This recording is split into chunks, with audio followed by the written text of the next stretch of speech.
The Palestinians and Israelis are at it again. Gas prices are higher than ever. And did you know that there's more UFO sightings during the pandemic than in any other time? During any pandemic, there's more UFO sightings. Maybe it's because we have time to just look up at the sky, sitting in our houses. But we're not here to talk about the news, are we? We're not here to talk about what's really going on in the world. We're here to talk about what's going on in the cinema and on television. Welcome back. God, that I probably could have done better on that intro. I wanted to try to do something a little different this time. I just get distracted immediately. Maybe, you know what it is? It's sometimes you think of a way to do it in your head before, and then you do it on the show, and it does not come out the same way as you thought it up in your head, or as smoothly. Yeah, whatever. You're here for Screen Preach, for episode 56, which is about A Quiet Place, Part 2. I think I timed this as perfect as I've ever done it this week. That's a good start. I think I lined those up pretty good. So what's going on, besides what's going on in the world? I mean, I'm feeling that gas prices shit, I'll tell you that. Do we say too much? I don't know. I don't care. Flowing. When I'm flowing. Yeah, so what are you guys watching? I finally finished I'm on new stuff now. You know what's crazy is I used to watch Arrow and The Flash and Agents of S.H.I.E.L.D. when they were on TV. The Flash is still on TV, but I watched them on TV every week, years ago. It's been 4 years since I watched those shows. I left off on season 5 of Arrow, season 3 of The Flash, season 4 of Agents of S.H.I.E.L.D. So I decided to at least add those into my new mix here and rewatch. And not rewatch. I'm picking up where I left off, and I can pretty much remember where I was and what's going on, and I can follow it. And it's weird. It brings me right back to when I remember when I stopped watching them. It was during college, just senior year of college, because I couldn't keep up with them anymore. Just too much other stuff was going on, and I couldn't keep up with the weekly shit. And that was 4 years ago. So it's weird though. It brings me back to when I used to do that. It's watching them now, but it's cool, and I want to finish them. So that's why I'm watching them. And yeah, they're decent. I will never watch any other Arrowverse stuff. Just Arrow and Flash, and that's it. Because they at least are somewhat decent, good. And Agents of S.H.I.E.L.D., for obvious reasons, it's because it's pretty good. But aside from the fact that they have, it's another one of those Marvel projects that they neglect to include directly into everything else. And I don't know if that matters or not. I'm still kind of in between on whether or not that matters or not. I'll get into that again tonight too, as some more news came out about something not in that MCU timeline. Another announcement. There were a lot of Marvel announcements this week. I don't want to. My mind's fresh on A Quiet Place. I just went and saw it in the theater. Nice IMAX, whole fucking beautiful. Theater going is great. It's great to have. Yeah. But I don't think we need much of. There's not much of an intro for me to do here. I'm going to do a new segment this week that is for screenwriters and artists and creators. Just a little like a go through of my process a little bit, and I want to just do it for the fact that it's in the show. What I actually do has a segment in the show. That's why I'm doing it. For me, mostly for the show to be about what it is about, but also to have that element because that's what I actually do, and I want to make sure that that's just implicated in this thing that I do every week, and it is work. It's not, it's a hobby, but it's work. Like, literally, keep doing this podcast and keeping up with the news and the Instagram and everything. It's fun. That's why I do it. But it is work, so I figure I got to at least still include what I actually do in this. So it's not like I feel like nobody knows really. If you don't know, if you've watched episodes, you probably don't even know really, unless you get to the end of the episode, and I always say it at the end, but that I'm a screenwriter, that's what I do, and I figure it's good for conversation in that regard. I think me going through a little bit of what my process is and what it's like for me to create and write and tell stories, people can comment and maybe say what they do differently, or what they like about what I do, or what they don't like about what I do. Like, just like kind of, just bringing that into this. So that will be later on. Let's start with our news as we always do. There was a lot of interesting things. And it started with a weird piece of news that I saw. Something kind of like, like it was a big deal because, actors were pulling out of this movie and everything. So, Kevin Spacey, right? And all the shit that he did and how he was canceled and everything. He got his first movie role since it all went down, and it's an Italian film. It's a Nero film, right? The filmmaker, the Italian filmmaker, and people were obviously not happy with this, and actors or actresses involved in that movie have pulled out of the movie since he was cast. I just thought it was something worth bringing up, because what is the, he fucking was he's a fucked up guy. But, like, where's the lines for everything? Like, what you're allowed to, once you're, someone's canceled, how does it, and to the fact that he got anything is interesting, but it's like, it's not like he got anything here, but it's still like he should, I don't know, it's a touchy thing. It's touchy to even talk about it, I don't know, what the right things to say are. I just know that if you're gonna be that big of a piece of shit, did you even deserve? Sometimes it's like, do people deserve second chances? It depends on how bad it was, and whether or not you're still, whether or not you feel guilty about it. Like, there's a lot of factors that come into it. Does he deserve to be in a film at all? Is the question here. Something worth bringing up, I guess. 7:39 p.m. on my end. How are we doing? I don't know. You know what it is, too? I feel like I'm forgetting something I wanted to make sure I bring up. And so it fucks up my flow a little bit. Keep it going here. The Eternals trailer dropped. That was a big thing. That was a great... Finally, dude.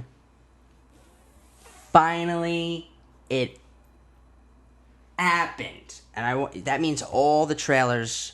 No, it doesn't mean, actually. But the movie trailers. All of the movie trailers are out for the movies of this year. And the Eternals had... just watching that trailer now, I think I'm most hyped for the Eternals. Of the movies. We need a Hawkeye trailer. We need a Miss Marvel trailer. What else? Is that it? That might be. Yeah, those are that's the rest of 2021. But you need to check out that trailer. It looks really like a beautiful film. It looks like it'll be something totally unique in the MCU. Still with that humor. I like the end of the trailer. It was funny. Packed with Game of Thrones actors. When I say packed, it's got 2 Game of Thrones actors in it. but they were big characters in the show. Yeah. Joseph Gordon-Levitt to star as Uber CEO for a Showtime series, and it's going to be done by the Billions writers. I wonder if that probably includes Brian Koppelman, right? Yeah.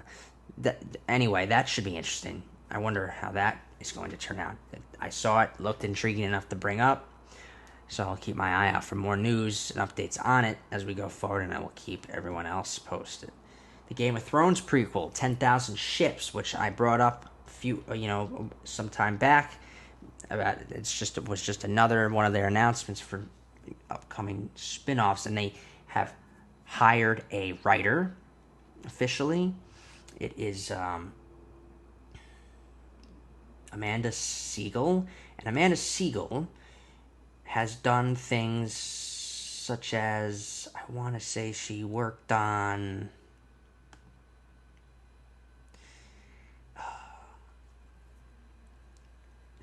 Person of Interest, The Good Wife. Yeah, The Good Wife, The Mist, Hellstrom. Interesting credits. See what her vision's like and how it's... Gives you an idea of what her vision's like, seeing what she's written, and we'll see what she brings to this project in Westeros. What else? There was a good chunk of stuff. Could I stutter a little more this week? Let's get into it and fucking relax. Flow. Fuck, dude. I have a lot of other shit on my mind I'm not even gonna get into for you guys. It's not your problem. But let's keep it... Amazon bought MGM. So anything MGM will be on Amazon Prime going forward. The big thing from there is the James Bond films. So you'll expect to see the James Bond films. And that includes all these fire new ones we get. No Time to Die has a streaming service. These films will be on Amazon Prime. And then it also will potentially mean they have the ability to make content with this new IP.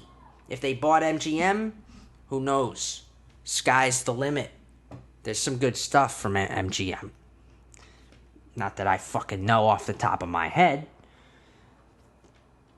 But that was interesting. And they bought it for, what did they buy? $8.45 billion. Jesus. How about Timothy Chalamet playing a young Willy Wonka for Warner Brothers, doing a movie?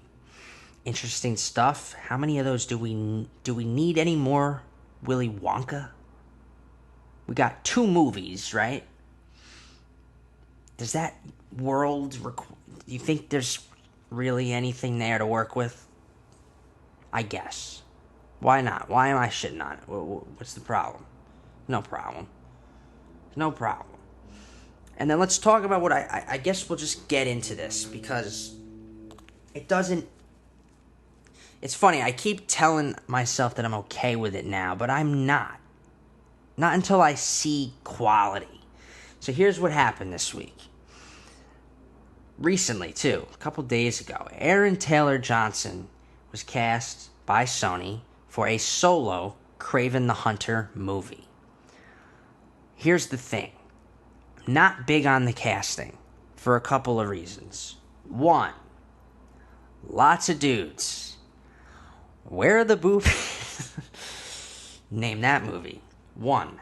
Aaron Taylor Johnson played Quicksilver in the Avengers movies. Well, one movie. Or one movie and a post-credit scene of another movie. Yeah. Wanda's brother, who was then... The whole thing with WandaVision, he didn't come back, it was Evan Peters and all that stuff. Still, he played Quicksilver. Now you got him playing this character in Sony's little world, right? They have these Spider-Man rights they can fucking play around with and keep fucking... The thing about this is, if it's not done right, if we don't get a little bit better quality, the Venom movies. I mean, the first one, the second one's coming. The first one was decent, right? It's not like it wasn't like you know, and that's the thing. I want to see. I'll be okay with stories existing outside the MCU if it's done in better quality. Fuck.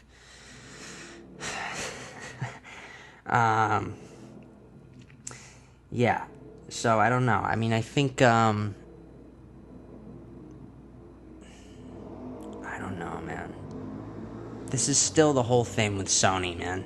Sony and Marvel movies and not really knowing what to do. I'm at a loss. I'm at a loss for how to approach even thinking about this. Look, the next one's Venom 2, right? And then after that is Morbius. If one of those is like really good, I'll be alright. But at the end of the day, we want these characters to just be where they belong. Do we not? Do we not?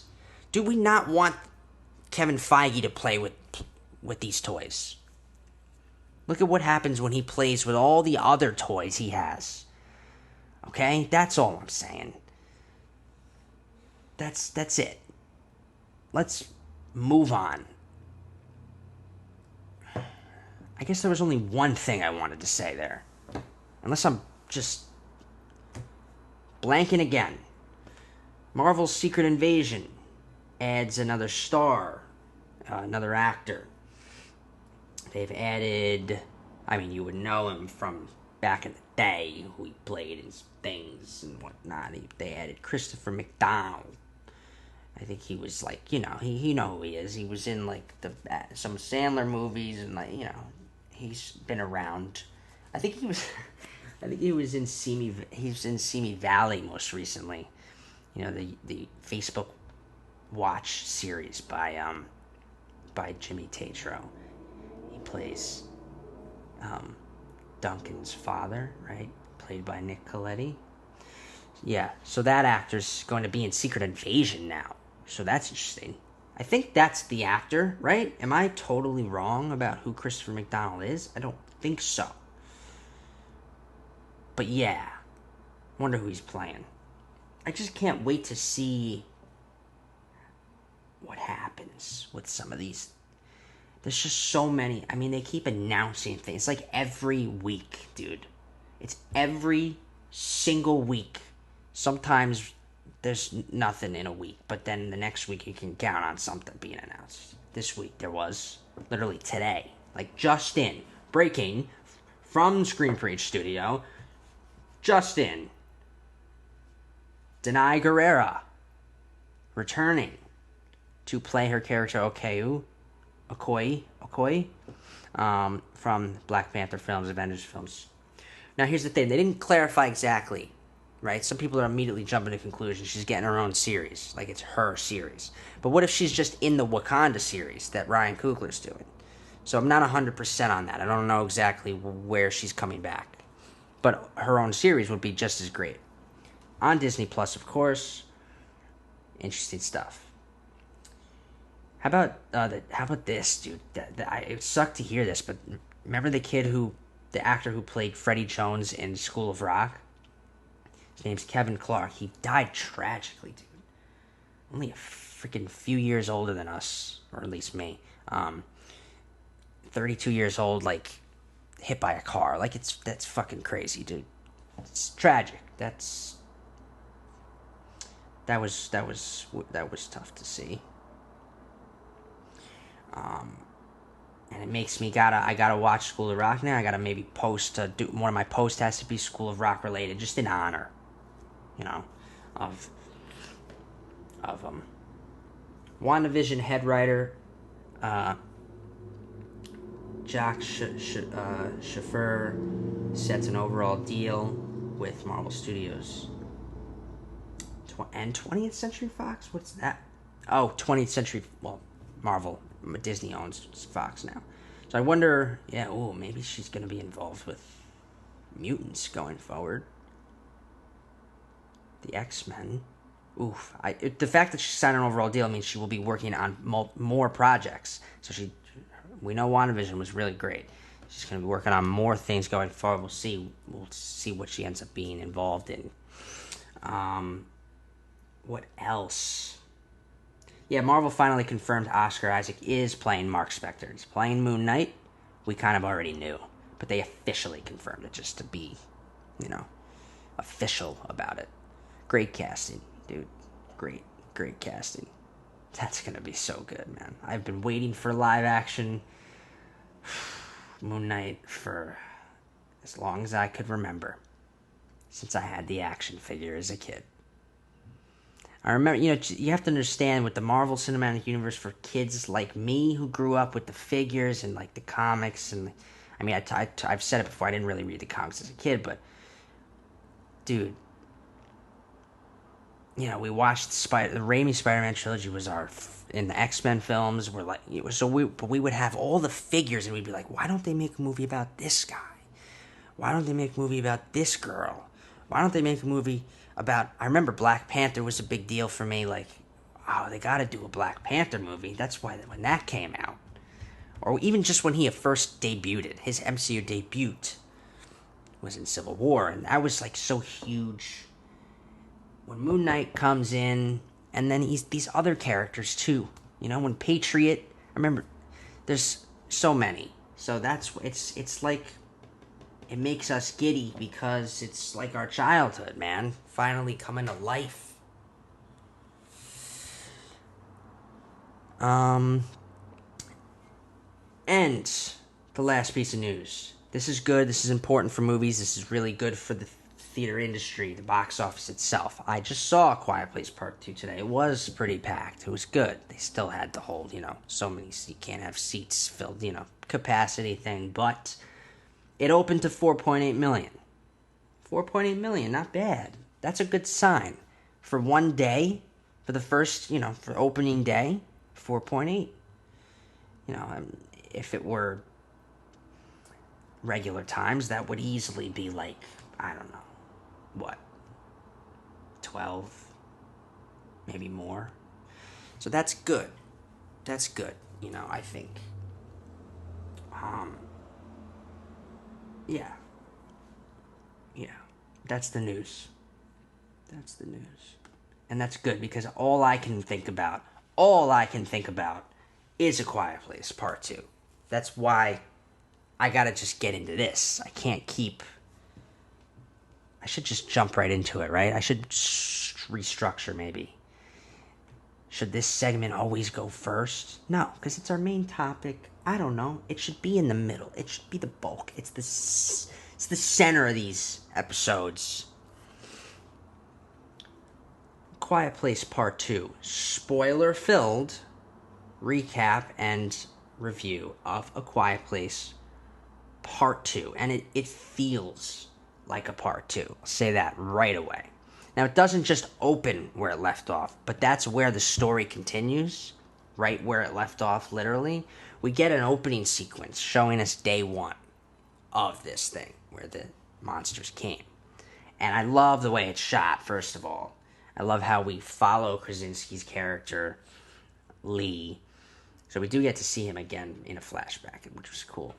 And he, the way they track him through his routine getting to the game is then how they retrack him leaving the game when everything's going to shit. I loved that.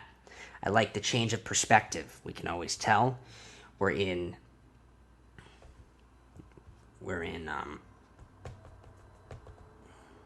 Dude. That's fucking bad. That I forgot her name. I forgot the daughter's name, dude. Can you... No. You're not doing this. You're just not. I don't care if it stops, if it starts skipping, if it's fucking with me. I need to be on point more often than this. K. Look, yeah, so the way that it's tracked, and, and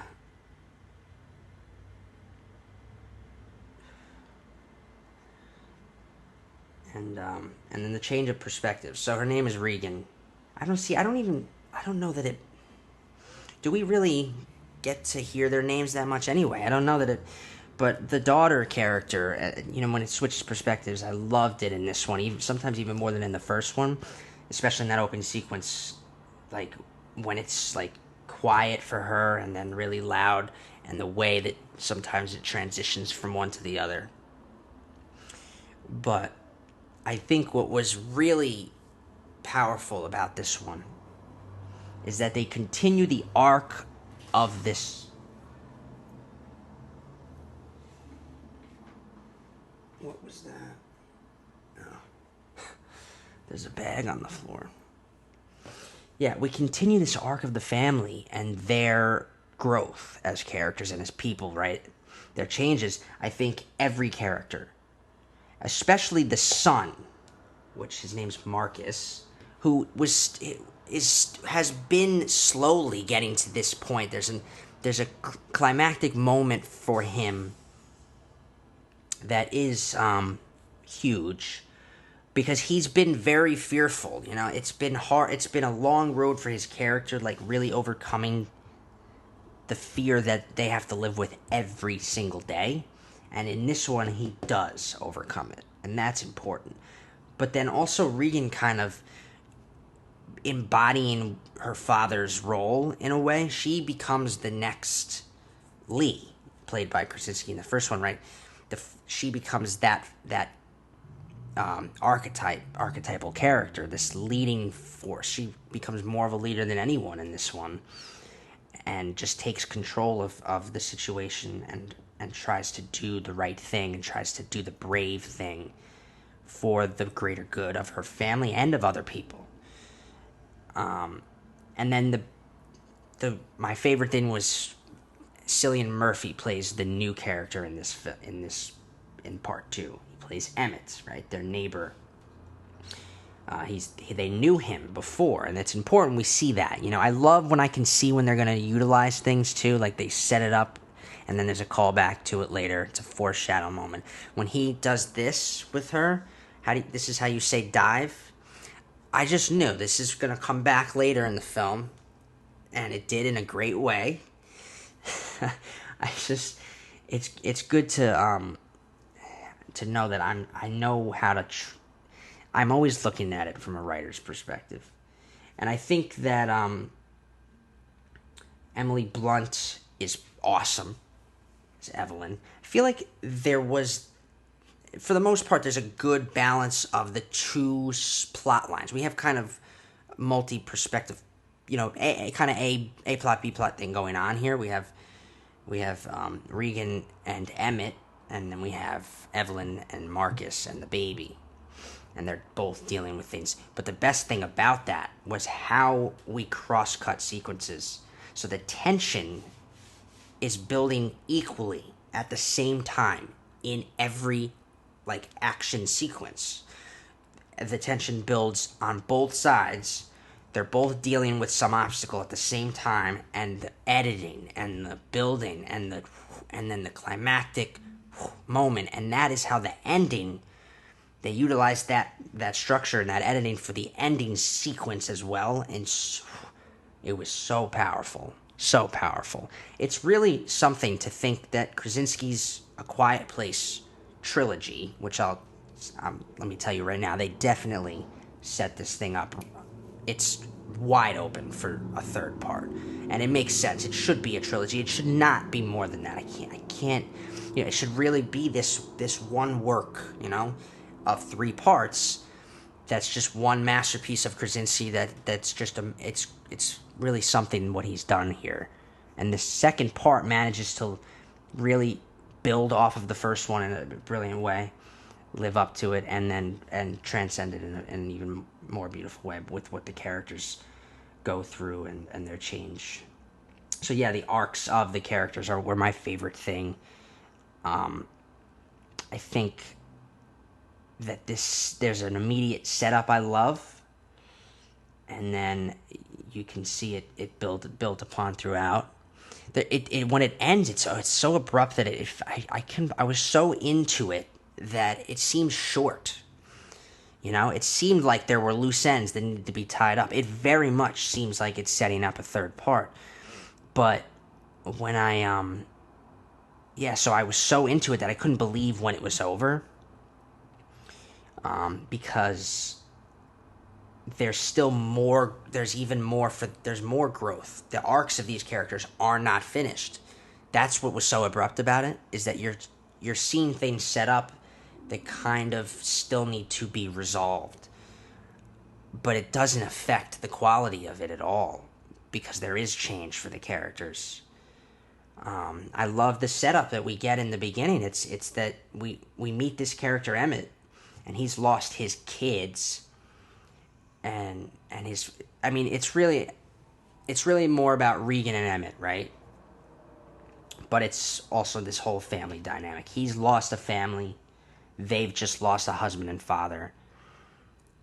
And it's, of course, the fate of, it's that theme of like fate or destiny kind of bringing them together. And how they kind of, and then when it's really more about Regan losing a father and him losing his kids, them kind of rejecting each other in the beginning, and then having to, of course, spend this time together to do something. They have a mission that they're doing together, and naturally grow closer and start to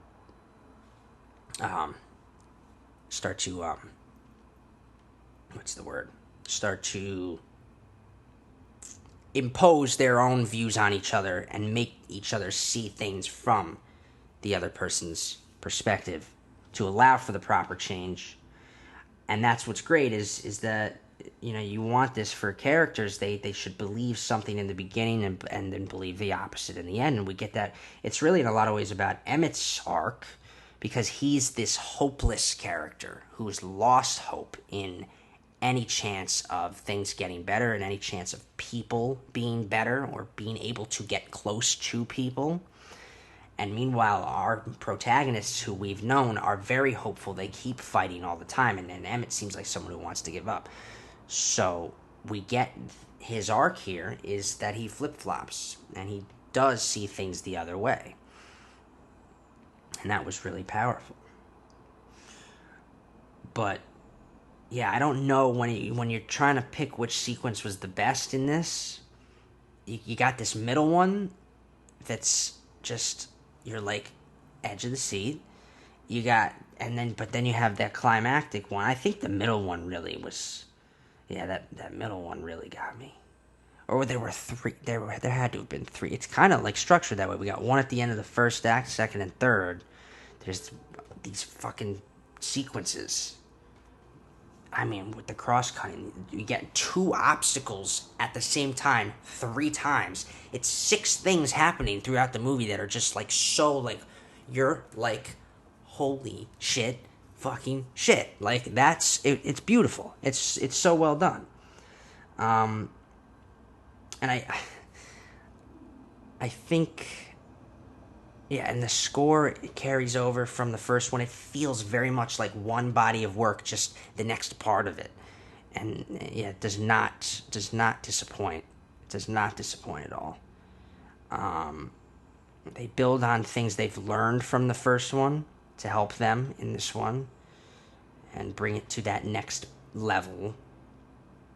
Obviously, the frequency that they use on the monsters. To think it's Krasinski who motion captures that too, by the way. He played Lee, he directs the films, and he motion captures for the monsters. So that's him doing the motion capture. Pretty crazy, intense stuff here, man. Really. And I did jump. I jumped like at least 3 or 4 times. Same as in the first one, it's got effective horror beats of, jump scares. Really, really good. When you got horror, it takes it to another level when it's this kind of just so resonant drama too. Just great storytelling. Yeah, it's something. We will look back on this trilogy. When he does the third one, we're going to look back, and it's already 2 down, 1 to go. Masterful. It's Krasinski's masterpiece, this trilogy. And it's funny, he didn't reluctantly, he didn't want to do a horror movie. He didn't want to do this at first. He didn't want to do the first one, and then he was convinced, and it's cool. It's very cool. I heard some fact about how he was binge watching Peaky Blinders while he was filming. I think while he was filming what? Oh no, during the pandemic, I think. Yeah. Yeah, the binge watching of Peaky Blinders is what prompted him to cast Cillian Murphy in this one. Yeah. What else? I mean, I could keep going. I said I mentioned the score, but yeah, no, the editing is very beautiful in that you can still relate to this idea. They still play with sound in an interesting way. And I think, yeah, you could watch it without sound. It would still get its point across. But yeah, the themes of growth and courage and hope just make you just want to keep knowing what's next. I want to know what's next. I want to see the next one. They leave us. They leave us kind of. Not kind of. They leave us with it's a cliffhanger is the word. Anything that I didn't like, it's hard, man. You can't, when it's good, man, when it just makes you, when it keeps you so enthralled, what can you really complain about? But I like to think that so I thought that the baby would become more of an obstacle for them. It would be utilized more as a tool for good conflict because it makes noise. But they played with the baby in a very interesting way in that it wasn't so much the baby's noise as trying to keep the baby from it trying to make sure that they can contain the baby's noise the way that they had originally planned to, and that being constantly something that they're dealing with in this one. That the oxygen or the gas or whatever the anesthesia or something, like what they're using to keep the baby sedated basically most of the time, is that it's always, the tank's always running out, and that is what you keeps. I mean, there's moments when they're turning that thing on even, and I'm like, this is not good. It just, anytime it's on, I'm like, this freaking thing's gonna run out, and the baby's so they did. Krasinski did an interesting thing with the baby, utilizing the baby in this one in a different way than I thought they would. What else? What is it about the shoes? I'm curious about the shoes. This family, the Abbott family, they seem to be the quintessential heroes where they have adapted to this world better than anyone else, and they know they do everything. They're built for this. They are surviving better. But the shoe thing. So the shoe thing was a big thing because you make less noise, but it seems to be they constantly show he shows the feet a lot. Emmett is wearing shoes, and I'm just thinking to myself sometimes, do they need to be wearing? Do they need to be barefoot? Do they really need to be barefoot? I don't know. Hey. Yeah.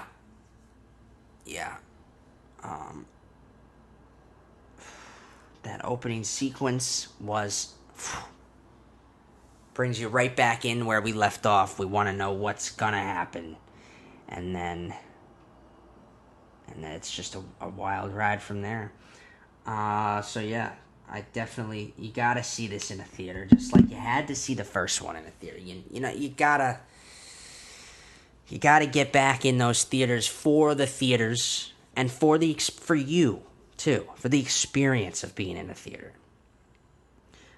I really loved this movie, man. And so my rating of it is an 8.7 out of 10 because it was great. Just great. Really, really.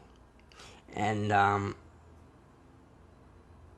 it's funny the more I think about it too. In some ways, it's better than the first. In some ways, the first is better. The first is still the first, so I always put that. I'm that guy, man. You know, it's hard. I've talked about sequels on here before. This is one of those things. I love it. This one goes right into that category. I've talked about what are the best movie sequels. Are the sequels better than the original? The Dark Knight, Godfather 2, Empire Strikes Back. There's the ones that are you can say, okay, yeah, it's better than but it's hard. I always usually give it to the first. Even with Godfather, I give it to the first. But here's another one. The second one lives up to the first one, and it could even be better. So that's, go check out this great, great movie. We've all been waiting for it. It's been a full year later than it was supposed to come out. You know, that whole pandemic shit, man. I mean, yeah. So I wonder. So maybe I'm wrong. Was it during the filming of the first one that Krasinski was binging people? I don't know, because during the pandemic, the movie was done, right? Couldn't have been during that. Anyway, let's move on. We have couple more segments. I got a new one I want to do. It's a brief one, but it's fun, and then I'll also keep things kind of a quiet place themed a little bit by making our fun fact this week about the first one, because this was a very creative film when it came out in 2018. So in going off of the sequel that I watched today, gotta talk about the original. The original A Quiet Place from 2018 had some interesting things happen during its creation. For instance, the original script written by Brian Woods and Scott Beck only had one line of spoken dialogue. It wasn't until Krasinski came on board to direct that a few changes were made. The final cut ended up with 25 lines of spoken dialogue, but the first word isn't spoken in the film until about 40 minutes in. Thus, the effect the story is supposed to have on the audience is not tarnished. The sound, or lack thereof, is at the center of this film, of these films. And with the main source of creativity always coming back to it. Playing with the different ways to shoot this film, all revolved around this unique premise. Every detail is based on how sound is utilized. Theater owners hated the idea of a silent movie like this for the fact that it might literally cause problems between viewers. They worried anyone eating their snacks would be too loud and therefore disrupt other moviegoers. The most intriguing construction in this film was the editing. The film was edited specifically to be able to work without sound. The initial rough cut and second cut of the film were put together with no sound at all. Krasinski cleverly wanted the whole movie to actually work both visually and narratively without any sound at all before he started adding in dialogue and music and other sound effects. So basically, you could mute the film and it would be watchable as fuck. I love A Quiet Place, and so did many others. Thank you, Krasinski and the team, for this powerful horror film.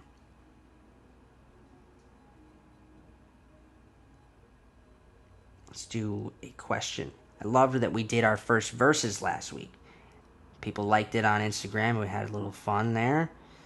That is an interesting one. I won't do a verses this week because I want to do something that I have been wanting to do, but I didn't have a horror movie lined up. And this seems like a good place to do it. Let's keep it horror slasher kind of thing here and ask who is the best slasher movie killer of all time? And I like this one because you can pick People have their preference. I always pick Michael Myers. He's always number one. Because Michael, to me, is just a regular guy in a mask, like a serial killer, something very real. Yes, they always play with that idea a little bit. They, make him supernatural sometimes with the way he survives. He fucking survives things. But, yeah, he always scared me because of how real he is. Jason could be in the same conversation as that, too. So, number 2 for him. He's definitely number 2 on my list. And then Freddy Krueger is probably top. Yeah, that's got to be top 3, man. He's the scariest, though, Freddy Krueger. But we're going to comment below, and we'll comment on Instagram, too, I hope. And we got Leatherface, Jigsaw, Ghostface. There's plenty to work with. Who do you got? My recommendations this week are actually pretty good. I thought them through a little bit. I apologize sometimes for my book recommendations. I've read a lot of Stephen King, so there's Stephen, and it's a horror week too. So first of all, I'm going to recommend that you watch The Witch for your movie. Watch The Witch. I mentioned Robert Eggers last week and his next film coming out. If you haven't seen The Witch, the first film that he did, at least I think, it's the first one I saw. It is a very creative horror film. And not even for being that scary, but just for how, eerie and just abstract it is. My TV show recommendation this week is not horror-based at all, but it's very, brutally based in that it's a very different kind of cartoon superhero story. If you haven't watched Invincible yet on Amazon Prime, definitely watch it. I just started that as well, and the first episode had me fucking hooked. And not so much because of the actual, bulk of the episode, but there's an ending to the first episode after the quick credits that really sum up what kind of show it's going to be, I know, going forward. Something wild, dude. Different. There's almost an anime type of feel to it. I've been watching some interesting stuff, and I started a whole new thing up here. I'm watching I told you what I'm watching, but that's just a couple of them. I'm going to watch a bunch of stuff. Even Attack on Titan, I watched the first episode of that, and I was like, holy shit. My book recommendation, Salem's Lot. Another Stephen King one. Good. It's a good one. It is. It very much is. That's in the horror realm. They gotta make a really solid movie of that. I saw something this week too, Julianne Moore's doing a show on Apple TV Plus. I didn't even know about it, but it's Stephen King wrote the script, and it's J.J. Abrams too. I don't know what it is, but I'm very interested and I want to see it, but I can't because I don't have Apple TV Plus. They got to do a little more for me before I subscribe to that. I'll get to that down the road if they start to really up their game. And then I have a comic book recommendation for all of you. And I've mentioned on the show before that I read the entire Batman arc. And one of my favorite storylines in that arc is actually Hush. It's a pretty quick read, but enthralls you. It really does. And the twists and turns keep you turning the pages. The big reveal at the end might be a little obvious, but you still won't see it coming. So if you are a comic person, I would recommend Hush. Go check that out. And now it's time for my new segment, which I call The Draft. Basically, every week I'm going to go through a little bit of my process a little bit, just kind of tell you how I do it. I'm going to tell you how I write a little bit. No joke. Talk about crafts. This is a craft segment. I always start with research. I start with premise and intention and obstacle. Usually what happens is there's an idea. There's an idea or there's something I want to say. That's usually what's first. And if I don't have those two things, I need both, then I don't have anything. So it always starts there. I could have an idea and then no underlying theme or message that I want to say, there's nothing there yet. I always start with, okay, this is something that's really interesting to me, or I'm really feeling this feeling right now. I need to express this. And so sometimes I have them at separate times, and then I can maybe combine them. I have, this idea would work really good with that message or that theme. Let's try and make that something. There's something there, and that's literally that's how it goes, and it comes randomly. And then I just have I do this like basic breakdown in the beginning. Like I just kind of, like I even think about budget when I'm start writing something. Budget, I got premise, and then intention of a character. I may not have a main character yet, but there will be a character. So the intention of that character and the obstacles that he or she's going to come across. Then you have a story, right? But from there, I always start with research, and I just go at it for as long as I can until I feel like there's enough, until I feel like I have everything that pertains to what this is about. It could be anything. I'll read like 3 books. I'll be marking up those books for however long. I'll be writing down, and it's always just notes and just noting everything that could be important or helpful. Because I'll go back through. Then, you go back through and something just hits you that is totally useful for what you're trying to do in a specific scene, or with a specific character, or at a certain, plot point, whatever it is. It could even be theme based, or it could be, it could be a number of things. But I just go at the research for a while. And I figure if I'm going to make this a weekly segment, I shouldn't talk too much about it. Maybe I'll talk more about research next week. But I'm curious what other writers out there do. How they start. How they, go about those beginnings. Those early workings, picking at of a project that they want to do. Yeah, I think that's actually an interesting way to do a new segment in this show. I'm working on my 8th project right now, and it's something that I have this thing where it happens. You have something solid in the beginning. You can lose your way as you go through the process, and then you have to bring yourself back to the road you were on. I'm kind of there right now on this one. I am bringing it back to the road, and it is a lot. It's a lot of. I suppose, was someone knocking at my door? I think my neighbor was. Now you're mentioned in this episode that you were at my door, possibly. Let me know if you like this segment. Let me know what you do if you're a writer or a creator. You could even be a director or an actor. What's your process? What do you go through? This is good conversation. Nothing caught my attention this week, right? Did it? It doesn't matter. We're going to wrap this up. It was a really good episode. I enjoyed talking about the film we talked about. As always, I got to shout out to the screen preachers that are involved here. Okay, merch drop is coming in June. Don't forget. I keep saying it. I'm not lying. All right, I'm a man of my word. I'm serious. Okay, I'm so serious right now.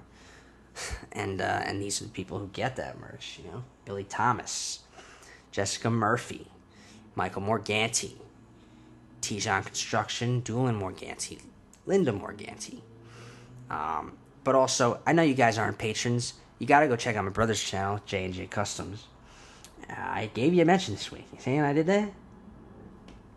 I got, Billy, Jessica, Michael, Linda, Tijan, Sally, Conrad's.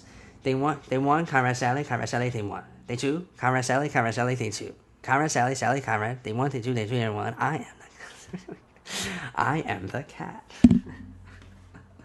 That's an underrated movie. Just because of how goofy it is. Don't text me. I'm in the middle of the episode here. At the end of the episode here.